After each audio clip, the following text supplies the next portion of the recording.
In my previous video, I have already shown how to solve linear programming by simplex method. Today, again, I am going to discuss another problem. This is also a two variable case. It can be solved by graphical method also. But to learn how to use simplex method, it is better to take small problem. The speciality of the problem is, you will see, this is a case of multiple solution. Slowly, step by step, I am going to show how to solve the linear programming problem with the help of simplex technique. नाम में simplex है, but it is not so simplex. Rather, you can say it is a complex method. Okay, not very complex.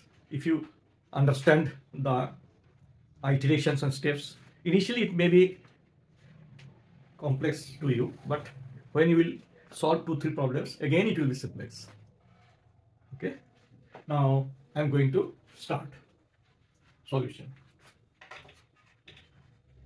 As the space is very limited, that's why I have to work out in different places also, but I will mention it.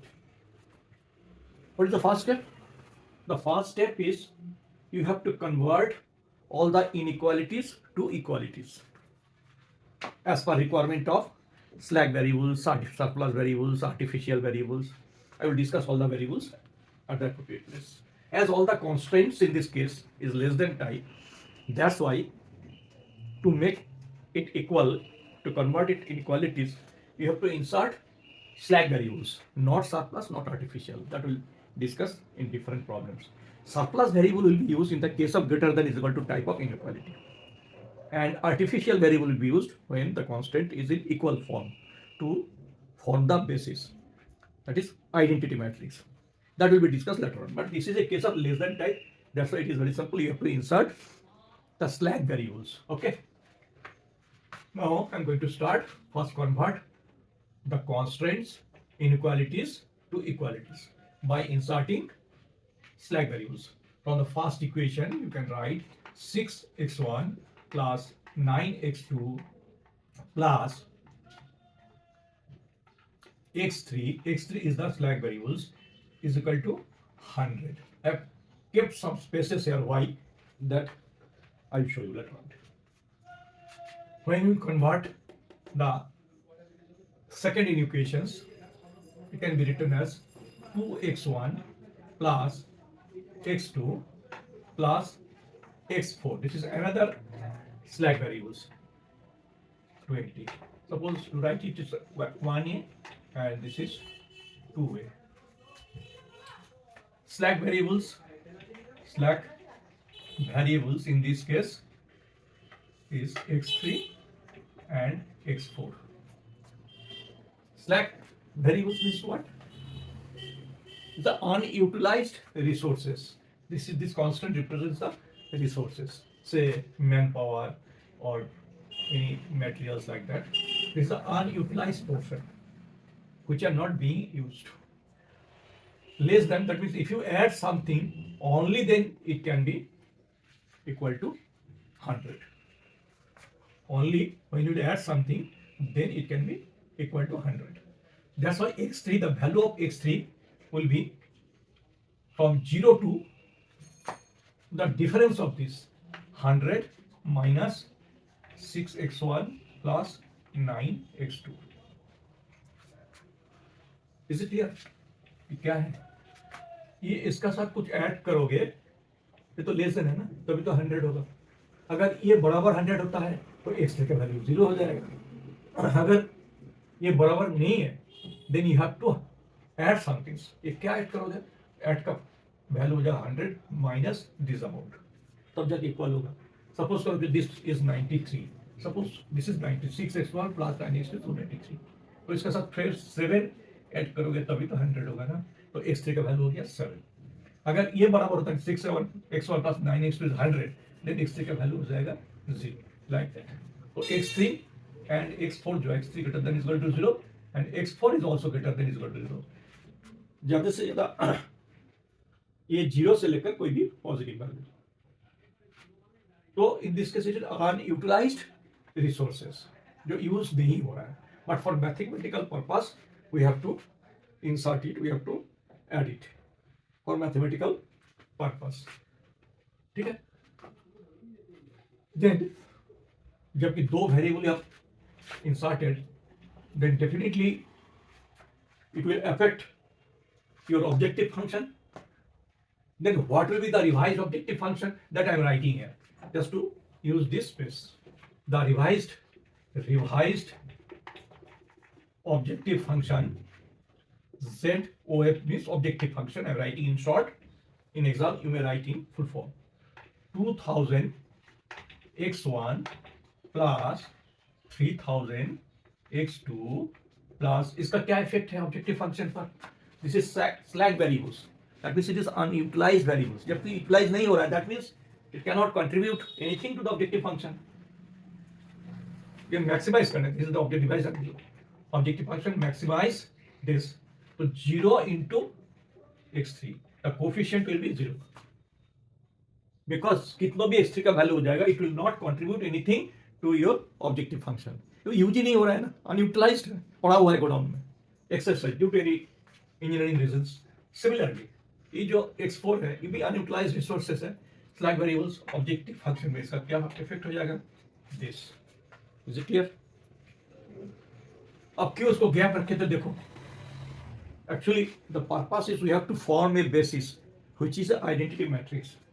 इसी के लिए slack surplus mathematically हम लोग लाते हैं। सी you can write it 0 into x4, no problem, no harm।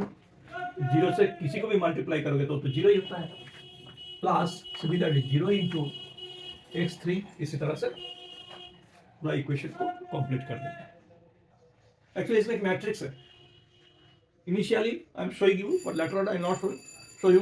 जब next problem हम करेंगे, जब कॉम्प्लिकेटेड प्रॉब्लम में जाएंगे, I will move to the direct to the simplex table. Simplex table nothing, यही मैट्रिक्स को उठा के वहां पर रखा जाता है and step by step iterations करके उसको सॉल्व किया जाता है। तो इनिशियली दिखाने के लिए आई am showing you in detail, ये सिंपलेक्स टेबल पे जो ले जाएगी वो एक्चुअली एक मैट्रिक्स है, ठीक है। तो किस तरह से है? तो I am writing this in matrix form. वो किस तरह से हो जाएगा मैट्रिक्स फॉर्म में? 6 2 6 2 9 1, this is 1 0 and 0 1 into x1 x2 x3 x4 is equal to 100 and 20। इस तरह का मैट्रिक्स इसमें है। मैट्रिक्स का रूल से हम जानते हैं, रो इंटू कॉलम। इसको अगर ब्रेक करते हैं, this is row into column, this row into column is equal to this. तो क्या हो जाएगा? 6 into x1 plus 9 into x2 plus 1 into x3 plus 0 into x4। तो फिर हो जाती है इक्वल टू 100। सिमिलरली इसी का लिए 2 into x1 plus 1 into x2 plus 0 into x3 0 into x4 is equal to 20। That is A is a matrix x, this is x, यहाँ पर लिख देता है x और ये B। इसी तरह से एक मैट्रिक्स इसमें ax is equal to b। इसको भी मैट्रिक्स फॉर्म में लिखा जा सकता है। लिखते हैं 2000 3000 0 0 x1 x2 x3 and x4। This matrix is called C and this is x। तो एक्चुअली ये जो लीनियर प्रोग्राम है, it is nothing in the form of a matrix. Maximize z is equal to cx, this matrix cx subject to ax is equal to b और x1 x2 x3 x4 सब greater than is equal to 0, and that's why x greater than is equal to 0। This is the standard form of the linear programming problem, the given linear programming problem। आगे हम दिखाएंगे इसी problem को will place in a table for easy iterations, और वो iteration क्या होता है, कैसे होता है, दैट विल डिस्कस। हमने इसलिए बहुत बड़ा प्रॉब्लम नहीं लिया, छोटा प्रॉब्लम लिया। इफ यू अंडरस्टैंड है small problem the same process for weak problem also. इसलिए इसी को ठीक से समझना पड़ेगा। ये नहीं समझते तो बड़ा प्रॉब्लम नहीं कर सकते हो। तो इसी पर मैं धीरे धीरे बताएंगे और बाद में एक बड़ा प्रॉब्लम भी सॉल्व करेंगे। तो मेरा सिंपलेक्स टेबल में ये सारे चीज रहेगा, स्पेस नहीं है इसलिए मेरे को इरेज करना पड़ रहा है। देखोगे ये जो ए बॉडी में जाएगा और ये ऑब्जेक्टिव फंक्शन भी लिखा जाएगा सारा। तो नेक्स्ट स्टेप में ये सारा इरेज कर देते हैं। थोड़ा सा मैं अगेन आई एम रिपीटिंग क्योंकि आगे तो ये नहीं लगा, इरेज कर देंगे। तो ये था ओरिजिनल प्रॉब्लम।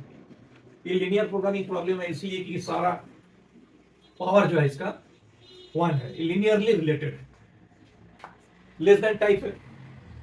तो जो कांस्टेंट में लेस देन होता है उसमें जो है स्लैक वेरिएबल ऐड करके इक्वल कर लेते हैं क्योंकि हैव टू सॉल्व इट। तो फर्स्ट x3x स्लैक वेरिएबल है जो positive greater than is equal to 0 0 भी हो सकता है, और ये पॉजिटिव वैल्यू, वो पॉजिटिव वैल्यू क्या होगा, जो इज इक्वल टू ये माइनस जो दिया हुआ है ये पोर्शन तक जा सकता है, नॉट मोर देन दैट। तो x3 ऐड कर दिए, दूसरे को भी इसी तरह से स्लैक वेरिएबल ऐड करके इज इक्वल टू बना दिए। तो फर्स्ट स्टेप क्या रहेगा, first you have to convert all the inequalities to equalities by inserting slack variables. Slack variables in the case of less than type. Surplus कब आएगा मैं आगे ही बताऊंगा क्योंकि यहाँ पर जरूरत नहीं है। वो greater than is equal to type जब कांस्टेंट रहेगा तब सरप्लस आता है, तो बाद में डिस्कस करेंगे। तो फर्स्ट स्टेप में you have to convert all the inequalities to equalities with the help of slack variables. इस तरह से जब नया वेरिएबल लाए हैं तो जरूर इस पर ऑब्जेक्टिव फंक्शन पर कुछ इफेक्ट होना चाहिए। वो किस तरह से होगा, that I have shown here. ये ओरिजिनल ऑब्जेक्टिव फंक्शन है स्लैक वेरिएबल x3, जबकि slack variable means idle resources, unutilized resources, तब तो वो कंट्रीब्यूट भी नहीं करेगा।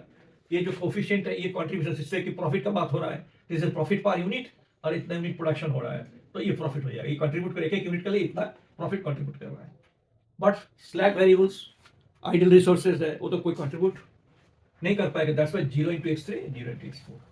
इसी तरह से मैंने इनइक्वालिटीज को इक्वालिटीज कर दिए और ऑब्जेक्टिव फंक्शन को रिवाइज किया। This is the first step. अब देखोगे यहाँ पर एक 1001 जो है इसी का ही खोज में हम लोग है। किसी भी कैसे भी हो ये बेसिस बोलते हैं, आइडेंटिटी मैट्रिक्स लाना है, वो मैं अगला टेबल पर दिखाएंगे। तो इसी से मैं सिंप्लेक्स टेबल को बनाएंगे। वो कैसे दिखाते हैं। तो I have to erase the inter problem to get the space. That's why I am erasing it. Okay, because my space is very limited. बड़ा बोर्ड होता तो मैं रखते हुए आगे कंटिन्यू कर सकते थे, बट यहाँ पर तो बोर्ड थोड़ा छोटा है, but no issues. I think you have already noted in your copy. अब मैं उसी को एक सिंप्लेक्स टेबल पर ले जाऊंगा। सेकंड टेबल 1, इसका नाम दे देते हैं टेबल 1। ये सिंप्लेक्स टेबल है। तो फर्स्ट इसी तरह से सिंप्लेक्स टेबल, वो जो मैट्रिक्स था उसी को मैं यहाँ पर दिखाएंगे, नोट करते हैं कैसे। ये सिंप्लेक्स टेबल 4 वेरिएबल था, x1 x2 x3 and x4। और ये जो सॉल्यूशन रहेगा ये x बेसिक सॉल्यूशन बोलते हैं, और ये जो कोफिशिएंट मैट्रिक्स है ये कॉस्ट मैट्रिक्स। अब मैं उसी को ही यहाँ पर नोट कर देते हैं मैट्रिक्स को। यू सी ए मैट्रिक्स जो था 6 2 9 1, ये 1 0 एंड 0 1। मैं तो नहीं दिखा पा रहा, ऑलरेडी इरेज कर दिए हैं। आई थिंक तुम्हारा सामने होगा। तो this is the A matrix, this is इसी तरह से।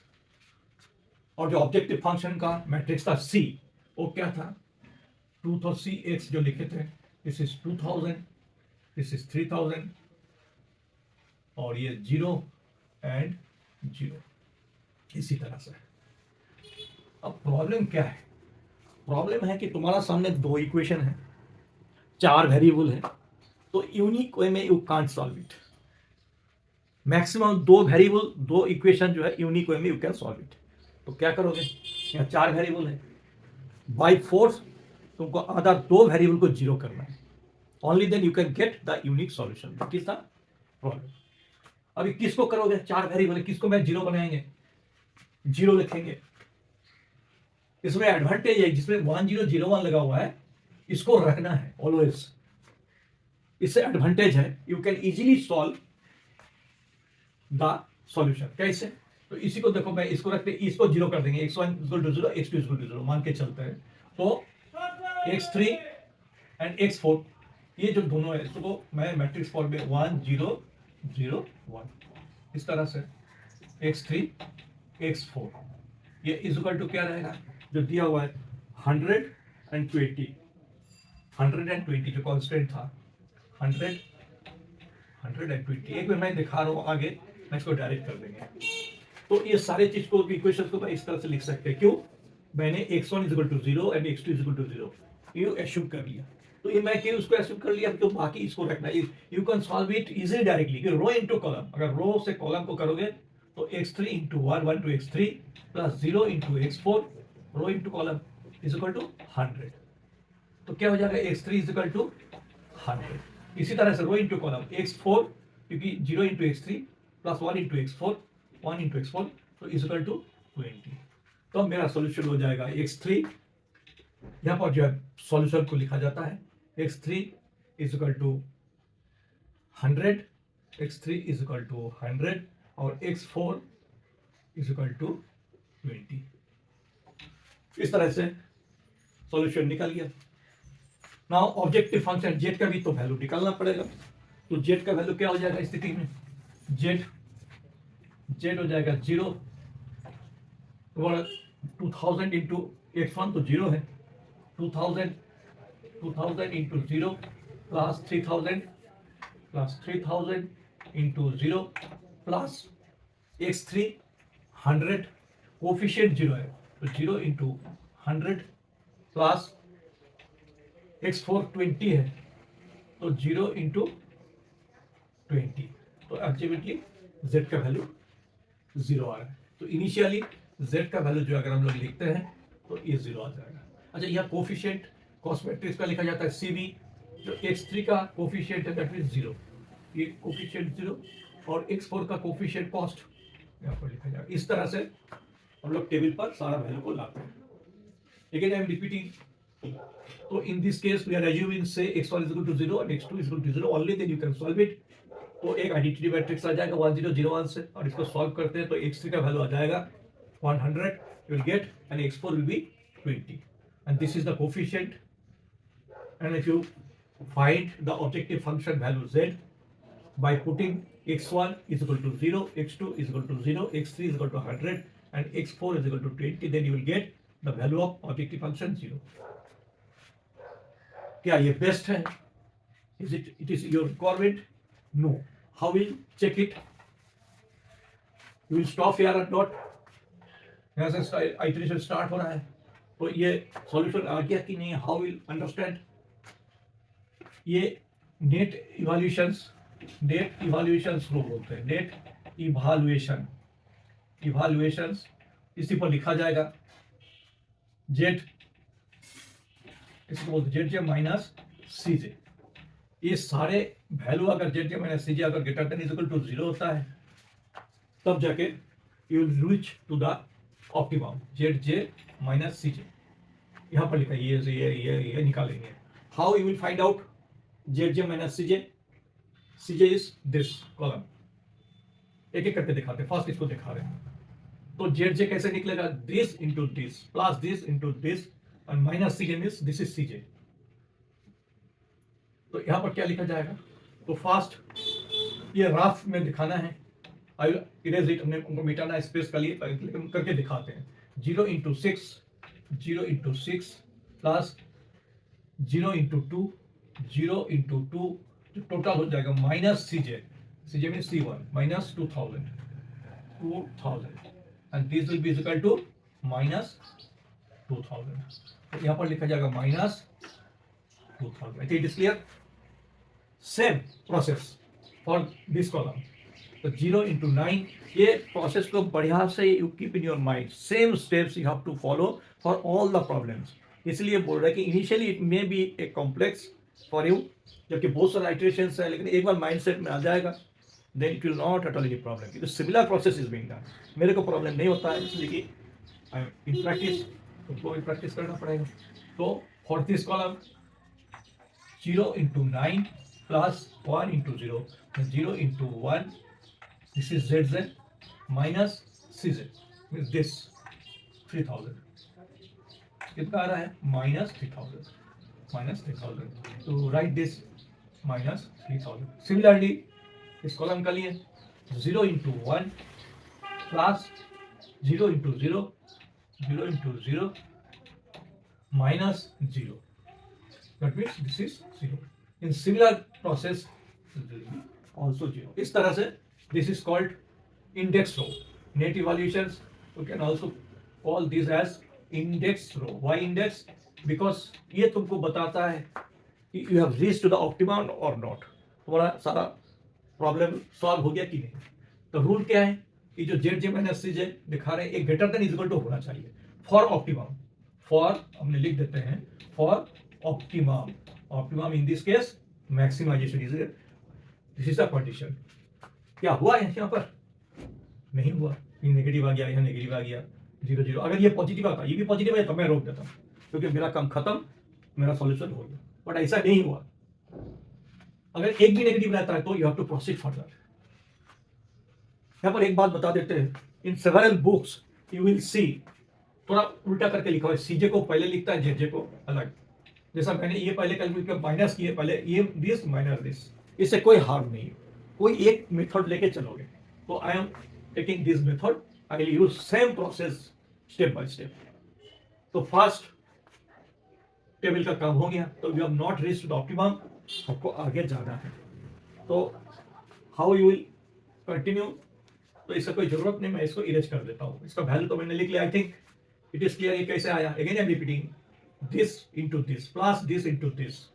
ZJ का वैल्यू निकाल के माइनस CJ दिस ये करके जैसा ये निकाल दिया 0 into 6 plus 0 into 2 minus 2000 करके इंडेक्स हो same process for this same process एक का रूल अगर मालूम है तो हो जाएगा तो I am erasing this to get the space का थोड़ा लिमिटेशन है छोटा बोर्ड में मेरे को करना है तो हाउ विल प्रोसीड अगर ये एक नेगेटिव आता इंडेक्स रो में तो you have to select that column उसी को हम की कॉलम बोलेंगे की कॉलम का महत्व क्या है what is the purpose that I will tell but in this case एक ही नेगेटिव नहीं है more than one negative then how will select the key column you will take the most negative one you will select the most negative one so now most negative कौन सा है this that means this will be your key column this is called key column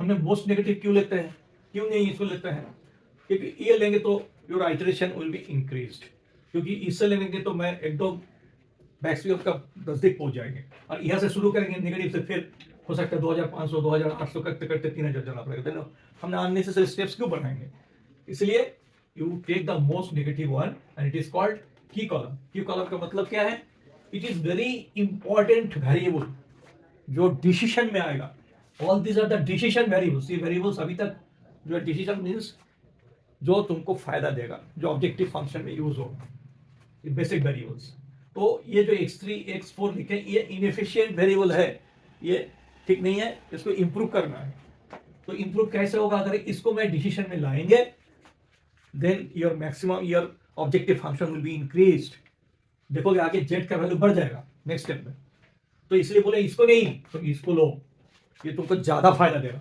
ये लेंगे तो कम फायदा देगा क्योंकि ये नेगेटिव कम हो रहा है इसका नेट इवैल्यूएशन कम है इसमें ज्यादा है इंक्रीज का नेगेटिव मतलब आगे जाएगा तो इस वेरिएबल को बेसिस में लाना है कहां रखेंगे दो जगह तो दो ही फिक्स है दो से ऊपर तो जा नहीं सकते कि दो कॉन्स्टेंट है इसलिए तो क्या इसको हटाएंगे कि इसको हटाएंगे इस जगह पर x2 को ले जाएंगे ठीक है कैसे समझ में आएगा इसका लिए क्या करोगे you have to find out ratios इसे दिस डिवाइडेड बाय दिस और दिस डिवाइडेड बाय दिस तो जो लोएस्ट रेशियो होगा उस वेरिएबल को हटा लेना है जैसा मैंने करके दिखाते हैं 100 डिवाइडेड बाय 9 100 डिवाइडेड बाय 9 ये की कॉलम ये सारे कॉलम का एलिमेंट है 20 डिवाइडेड बाय 1 20 डिवाइडेड बाय दोनों का जो लोएस्ट रेशियो है इसका मतलब ये 20 और ये कितना हो जाएगा 9 होगा 9 ये 1 something 0.1 like that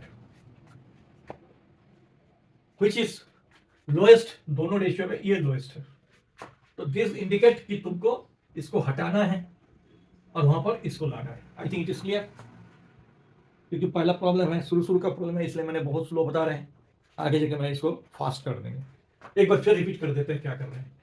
index row में सारा पॉजिटिव नहीं आया, नेगेटिव भी एक से अधिक है, तो मोस्ट नेगेटिव कॉलम को सिलेक्ट करो। अगर यहाँ -4000 होता तो मैं इसी को सिलेक्ट करता, लेकिन -3000 इससे बड़ा है तो मैग्नीट्यूड, तो मैं इसी को ले रहा हूँ। And this is called key column, मतलब ये वेरिएबल तुम्हारा डिसीजन में आएगा। डिसीजन में आएगा तो कौन सा हटेगा, तो फाइंड आउट दैट ये रेशियो निकलना है, ये बेसिस का जो वैल्यू है वेरिएबल का, this divided by this divided by this करके ये रेशियो निकाल के लगना है। जो लोएस्ट रेशियो है तो वो हट जाएगा, ये हट जाएगा, इस जगह पर x2 आ जाएगा। इतना तक ठीक है। अगर रेशियो ये सबसे कम होता, सपोज करके 9 आ रहा है सपोज, तो ये हट जाता, यहां पर जो है x2 को लिखते हैं। ऐसा नहीं हुआ, इसलिए मैं जो है उसी को करते हैं। तो आगे चलना है, तो आगे को मैट्रिक्स किस तरह से रहेगा, इस तरह से मैं दिखा देता हूँ। थोड़ा सा टेढ़ा मेढ़ा हो रहा है क्योंकि हेड से करना पड़े, कोई दिक्कत नहीं, ठीक है। तो x3 को हटाना है, वहां x2 आ जाएगा, तो मैं लिख दिया x2 इज इक्वल टू, और x4 तो रहेगा ही। जैसे x2 x4 लिख दिया तो इसका कोफिशिएंट जो है यहाँ पर आ जाएगा CV। x2 का कोफिशिएंट है 3000, तो यहाँ पर 3000 आएगा, यहाँ पर 3000 आ जाएगा। और x4 का क्या है 0, x4 का क्या चीज रहेगा। आई think you have the idea of basic और elementary matrix operations.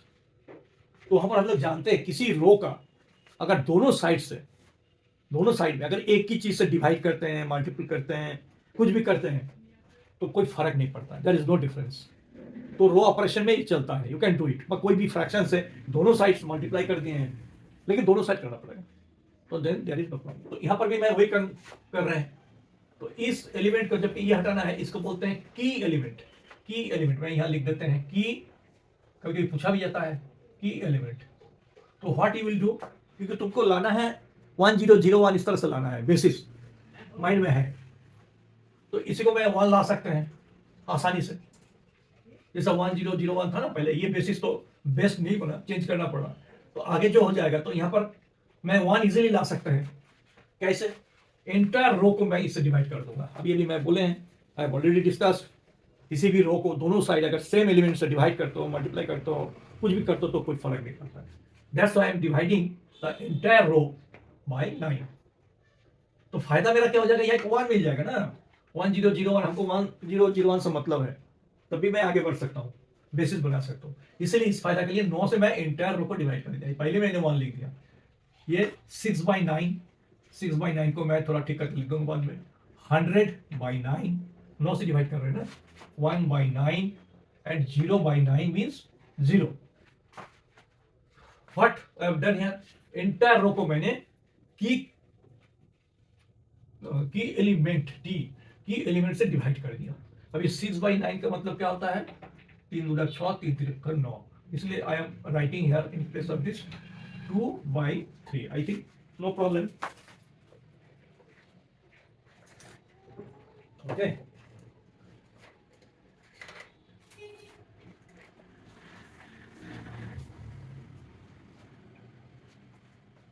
Just a minute,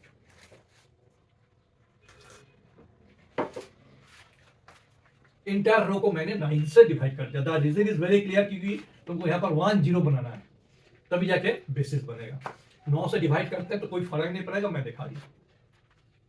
अब एक फोर्स 0 लिख दिया, क्योंकि मेरे को 1 0 लाना है।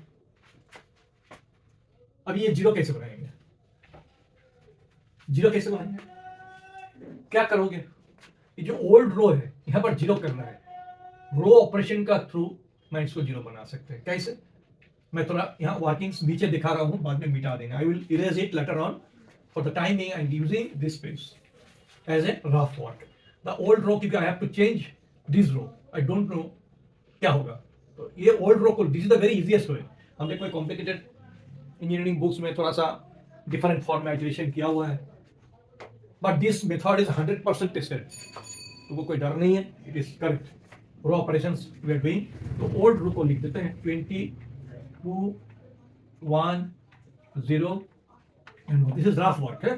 तो पेज में एग्जाम में कोई दूसरा पेज में रफ वर्क करोगे तो कहां पर जीरो लाना है, या जीरो लाना है through row operations with the help of new row. You can use this row operation कर सकते हैं। कौन सा place 1 2 3 third position, 1 2 third position में जीरो लाना है with the help of this row. तो क्या करेंगे कि यहाँ जीरो आ जाएगा। यहाँ देखो यहाँ पर भी थर्ड पोजीशन पे 1 है ऑलरेडी, तो तुमको कुछ नहीं करना है, इंटायर रो को अगर माइनस कर दोगे तो जीरो आ जाएगा। 1 - 1 तो जीरो हो जाएगा। और मैं दिखाता हूं। तो दिस द रिवाइज्ड रो। तो 100 divided by 9 2/3 1 this the old row जो रिवाइज करके आया, ओल्ड नहीं रिवाइज रो 1/9 और 0। तो क्या करेंगे, you have to subtract it. You subtract करो तो जीरो आ जाएगा। ये 1 - 1 है, जीरो आ गया। इसका -1/9 लिखेंगे, यहाँ 1 लिखेंगे। ये क्या हो जाता है 3 3 गुना 6, 6 से 2 माइनस कर देते हैं तो 4/3 और यहाँ 9 180 मीन्स 80 80/9 ये रिवाइज्ड रो हो जाएगा। तो 80/9 4/3 0 -1/9 और 1 इस तरह से। ये तो बड़ा नया रो बन गया। सर इसमें तो आपको 1 आ गया इसलिए ऐसा किए। सपोज कीजिए 1 नहीं आया, यहाँ 2/3 आया। मैं दिखाने के लिए जस्ट लिख रहा है, ये जो था करेक्ट वो तो लिख दिया। सपोज करोगे यहाँ 2/3 था जो ओल्ड रो में 2 या 2/3, तो क्या करेंगे, कुछ नहीं। उस समय क्या करना है, जो रिवाइज रो ये 1 आया है 2/3 से मल्टीप्लाई करके माइनस करो। तो 2/3 से मल्टीप्लाई करके सबको तो माइनस करते तो जीरो आ जाएगा। इसी तरह से क्या इज क्लियर। अगर ये कुछ भी सपोज यहाँ 4 रहता, यहाँ अगर 4 रहता, ये रो में 4 रहता तो तुमको तो जीरो करना है। तो रिवाइज रो को 4 से मल्टीप्लाई करके माइनस करेंगे इंटर रो को, क्योंकि 4 से तो मल्टीप्लाई कर सकते हैं, तो कोई तो फर्क नहीं पड़ेगा, माइनस करो तो जीरो आ जाएगा। तो दिखता मैं इसको इरेज करते हैं क्योंकि मेरे को स्पेस चाहिए इसलिए। Okay, again you have to find out the value of index row. ये केस क्या रहेगा, जो रूल तुमको पहले बताया वही कर रहे हैं। तो फर्स्ट ये क्या हो जाएगा, this into this plus this into this total minus this. यही तो कितना जेड जे माइनस सी जे ऐसा किया था। और जेड जे कैसे निकलेगा, this into this, that means 3000 into 2/3 3000 into 2/3 this into this plus 0 into 4/3 ये टोटल जो है इससे माइनस कर देना है 2000 माइनस 2000 तो हो जाएगा। तो देखो कितना होता है 6000 minus by 3 0 minus 2000 clear. And this 6000 minus 6000 divided by 3 that is equal to 0। ये 0 आ रहा है, दिस विल बी 0। क्या फिर से बताना है, क्योंकि मैं पहला प्रॉब्लम बना रहे हैं इसलिए थोड़ा सा स्लो जा रहे हैं। This into this plus this into this total minus this, वही मैंने किया। दिस इंटू दिस कंडीशन ये 0 आ रहा है, लिख दिया। तो फिर इसी को करना है, तो कैसे क्या आ जाएगा, सब रात में देखा होगी, ठीक है। 3000 into 1 3000 into 1 this into this plus 0 into 0 plus 0 into 0 minus 3000 तो कितना आ रहा है, ये देखो 0 आ रहा है, ये भी 0 आ रहा है, ठीक है। this into this plus this into this total minus this। Next फिर उसी तरह से this into this 3000 into 1/9 plus this into this, 0 से मल्टीप्लाई करोगे तो 0 आ जाएगा। ये टोटल माइनस दिस 0 तो कितना आ रहा है, तो 3000 divided by 9 means 1000 divided by 3 ये आ रहा है 1000 डिवाइडेड बाई 3। फिर लास्ट वाला this 0 into this 0 plus 1 into 0 this will be 0। Same process. तो this is your index row. ये बनने के बाद Z J minus C J, check all the values are, this is Z J minus C J, net evolutions greater than is equal to 0 और not, 0 0 positive 0 all are greater than equal to 0, तो you have reach to the optimum, तुम्हारा काम खत्म, तुम्हारा solution हो गया। ये z का मतलब ऑब्जेक्टिव फंक्शन का वैल्यू यहाँ लिखा जाता है। तो तुम्हारा आंसर क्या आएगा? What is your answer? Answer तो यहाँ पर है, आंसर इज दिस। तो सॉल्यूशन जो यहाँ पर नहीं है वो क्या हो जाएगा? उसका वैल्यू 0 हो जाएगा। इट इज अंडरस्टूड, उसको अपने 0 करके रखा है, वो 0 हो जाएगा। तो यहाँ पर x1 नहीं है, तो सॉल्यूशन क्या हो जाएगा? Solution x1 is equal to 0, क्योंकि इसमें x1 नहीं है। x2 का वैल्यू हो जाएगा 100/9। x3 यहाँ पर है, तो वो तो 4 वेरिएबल था ना, तो x3 भी 0, लेकिन x4 है। x4 रहने से क्या होगा? तो कोई कंट्रीब्यूट कर नहीं पाएगा, लेकिन ये सॉल्यूशन में आ जाएगा। This will be your solutions. लेकिन ये तुम्हारा डिसीजन वेरिएबल है ओरिजिनल प्रॉब्लम में, बाकी ये स्लैक वेरिएबल्स है, उसका वैल्यू है। जेड मैक्स मैक्सिमम वैल्यू क्या हो जाएगा? Objective function 2000 into x1, 2000 into x1 का वैल्यू 0 है, plus 3000 into x2 means 100/9, plus x3 का वैल्यू 0 है, इंटू कोफिशिएंट भी 0, x3 का वैल्यू भी 0, प्लस x4 का कोफिशिएंट है 0 into 80/9। This will be the maximum value of the objective function. तो क्या हो जाएगा? 3 4 पर 3 lakhs 1 2 3 4 डिवाइडेड बाय 9, ये तुम्हारा आंसर हो जाएगा। 3 lakhs 1 2 3 4 5 divided by 9। The solution has been completed. In this way, you can solve a linear programming problem of less than type. लेकिन greater than type में कैसे होगा? I have not yet discussed. वो हमने धीरे धीरे बताएंगे। शुरू में बताया था इसमें एक स्पेशलिटी है। सॉल्यूशन तो हो गया, अगर 10 मार्क्स है तो 6 मार्क्स विल गेट। ये डिसीजन वेरिएबल का वैल्यू दे दिया, ऐसा कुछ होगा। क्या स्पेशलिटी है? ये स्पेशलिटी ये है कि this is a case of multiple solution. Sir multiple solution कैसे समझेंगे? मल्टीपल सॉल्यूशन इसलिए समझना है, इस तरह से समझना है, जो डिसीजन वेरिएबल्स है ओरिजिनल x1 और x2, अगर उसका वैल्यू इंडेक्स रो में 0 आ रहा है, उसका वैल्यू इंडेक्स रो में 0 आ रहा है, then it is a case of multiple solution. उसका मतलब वो फिर बेसिस में लाने से भी ऑप्टिमम और एक मिलेगा, लेकिन value will be same maximum value. Multiple solution means maximum value will be same, जबकि मैक्सिमाइजेशन प्रॉब्लम है।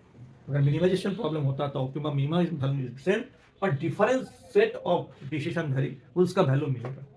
उस केस में देखोगे कि तुम्हारा एक कॉम्बिनेशन जो है अलग हो जाएगा। तो क्या है criteria? Again I am repeating, अगर समझ में नहीं आया तो बता रहे हैं। जब सॉल्यूशन हो जाएगा, सॉल्व हो जाएगा, तो एक सेट ऑफ सॉल्यूशन तो मिल गया।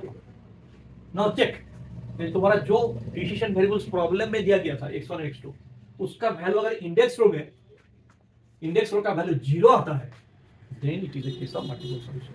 इसमें ऐसा ही हुआ है। सर कैसे हुआ? क्योंकि देखो यहाँ x1 जो है डिसीजन वेरिएबल है, तो x1 का इंडेक्स रो का वैल्यू 0 है।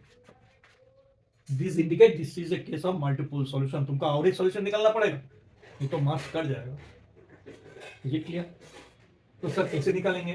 The process is same, only इसको डिसीजन में लाना है, वो करके दिखाना है। मैं पूरा नहीं करूंगा, that is your home task. मैं केवल दिखा देते हैं कैसे तुम जाओगे उसको। मैं तो इसको इरेज कर देते हैं, ये तो सॉल्यूशन हो गया, इस पार्ट इज ओवर। आगे कैसे मूव करना है यहाँ से वो मैं दिखा रहा हूँ। To get the multiple solution वो कैसे करोगे? प्रोसेस सेम ही रहेगा, खाली यहाँ पर जो पता चल गया कि ये बेसिस में जाएगा, ये बेसिस में लाना है। तो इसी को दिखाते हुए मैं टेबल को आगे बढ़ा रहे हैं। ठीक है, टेबल को मैं आगे बढ़ा रहा हूँ, कैसे जाएगा वो दिखा रहा हूँ। ठीक है, मैं आंसर केवल लिख देंगे, बाकी वेट सेम प्रोसेस। एक ही प्रोसेस को बार बार बता के टाइम बर्बाद करना भी ठीक नहीं है। आई थिंक अगर कोई क्वेश्चन रहेगा तो जरूर क्वेश्चन बॉक्स में डाल देना है, आई रिप्लाई इट अगेन। लेकिन यहाँ पर मैं खाली फाइनल टेबल दिखा देते हैं कैसे करूँगा। तो मैंने क्या बोला, ये डिसीजन में जाएगा। तो अगेन प्रॉब्लम आ रहा है, सर कहाँ लिखेंगे, यहाँ कि यहाँ? तो समझ नहीं आ रहा है, तो इसको लाना है, इसलिए मैं इसको घेर देता हूँ इस कॉलम को। फिर रेशियो निकालो, 100/9 इसे डिवाइड करोगे इस एलिमेंट से, करने से 3 ऊपर चला जाएगा, divided by 2 is equal to ये 50 आ रहा है और ये 3, तो 50/3, this divided by this 80/9 into, divide करोगे तो ऊपर में 3 जाएगा, डिवाइडेड बाई 4, 3 तो 3 हो रहा है, 20 हो रहा है, तो इसको 20/3, 6.3 समथिंग, और ये 316 ओ ये 360, तो डेफिनेटली ये 6 पॉइंट समथिंग 318 लाइक दैट, 318, तो this is the lowest one, this is the lowest one, ये हट जाएगा, इसका जगह पर 101 आ जाएगा, तो इसका वैल्यू मैं लिख देता हूं। I think it is clear, ये तो आ जाएगा, ये तो मैं समझ गया, क्योंकि दिस इज मल्टीपल सॉल्यूशन मैंने बता दिया। इसको लाना है तो कहाँ रखेंगे, यहाँ की यहाँ कहाँ रखेंगे, इसका करके ये रेशियो निकल रहा है, जिसका रेशियो लोएस्ट है वो हट जाता है, तो उसका मतलब यहाँ पर मैंने ये जो लाना है उसी को रखेंगे यहाँ पर x1, और इसको यहाँ पर रखेंगे x2। वैल्यू क्या होगा मैं लिख देता हूँ, x1 का यहाँ पर वैल्यू तो मालूम है 2000 हो जाएगा यहाँ, और ये x2 क्या है 3000, और इसका वैल्यू मैं पूरा लिख देता हूँ। तो you do it by yourself, same process, same iteration. अगर नहीं होता है तो तुम बॉक्स में मेरे को लिखोगे और आंसर देखोगे, ये आ जाएगा 20/3, 20/3, 0 1 1 0, 1/6, -1/12, हाफ, 3/4। इंडेक्स रो कर देखोगे ये 0 आ रहा है, ये 0 आ रहा है, 1000/3, 1000/3, और ये 3000, और इसका वैल्यू आ जाएगा 1 लाख, जो पहले भी निकला था। ये z का वैल्यू जो है 1 2 3 4 5 डिवाइडेड बाई 3, तो डिसीजन वेरिएबल्स का वैल्यू क्या आ जाएगा, z you can check, answer क्या आ जाएगा, x1 is equal to 20/3 and x2 is equal to 20/3। अगर z में पुट करोगे तो यही आ जाएगा 1 लाख से 1 2 3 4 5 डिवाइड बाई 3। तो ये another set of decision variables का वैल्यू हो रहा है, ठीक है। तो in this way you can find out the multiple solution. आप देखो x1 x2 दोनों आ गया, दोनों का 0 है, देयर इज नो इशू, तो ऑलरेडी डिसीजन में आ गया, अगर नहीं रहता तो फिर आगे जाना पड़ता। तो in this way you can solve A case of multiple solution also by simplex method. तो शुरू में एक बात बताया था, जो इस सिंप्लेक्स का क्या जरूरत है, हम लोग तो ग्राफिकल मेथड जानते हैं, we know how to solve a linear programming method by graphical method, वो तो बहुत आसान है, तो इतना कॉम्प्लिकेटेड लंबा प्रोसेस करने का क्या जरूरत है। उसमें मैं एक बार बताया, फिर अगेन आई एम रिपीटिंग। देखो अगर 2 वेरिएबल होता है, algebraic variable x1 x2 in this case, तो ग्राफ पेपर में you can draw it, close set निकाल सकते हैं, ऑप्टिमम वैल्यू निकाल सकते हैं, तो हो जाता है। बट वही अगर 3 वेरिएबल हो जाएगा तो it is a case of 3 dimension, तो ग्राफ में विजुअलाइज करना बहुत प्रॉब्लम हो जाता है। कोई स्पेशल केस में you can convert it to 2 variables और सॉल्व कर सकते हैं, बट नॉट ऑल केसेस। 300 का 4 अगर वेरिएबल हो जाएगा तो पॉसिबल ही नहीं है, तब तो तुमको अलजेब्रिक जाना है। इन रियल वर्ल्ड तो 30 40 50 वेरिएबल भी हो सकता है डिसीजन वेरिएबल, तब तो मैनुअल पॉसिबल नहीं, तब तो कंप्यूटर पर सारा लेना पड़ेगा, but algebraic process you have to do. इसलिए सिंप्लेक्स जानना बहुत जरूरी है, ग्राफिकल में काम नहीं चलता है, ठीक है। तो ग्राफिकल नहीं, सिंप्लेक्स कैसे किया जाता है वो मैंने बता दिया। एक बार लास्टली फिर समराइज कर देते हैं। फर्स्ट स्टेप में you have to convert inequalities to equalities by inserting slack variables in this case. ये अगर हो जाता है उसको टेबल में डालो, ऑब्जेक्टिव फंक्शन को रिवाइज कर देना है, सिंप्लेक्स टेबल में डाल देना है। तो टेबल 1 करके मैं एक ही टेबल में दिखाया, तुम अलग टेबल में करके दिखा सकते हो, unnecessary to wastage of time. और उसका इटरेशन क्या होगा मैं बता दिया।